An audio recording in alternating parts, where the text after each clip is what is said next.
the game with a massive announcement. They finally introduced their long-awaited headset. It's called the Vision Pro, and here's everything you need to know. The interface looks familiar and it feels truly present in your room.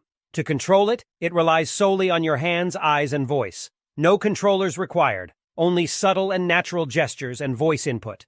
Vision Pro also displays your eyes when somebody is nearby, providing important cues to others about what you're focused on. And you can also see when people are around you. And I love this.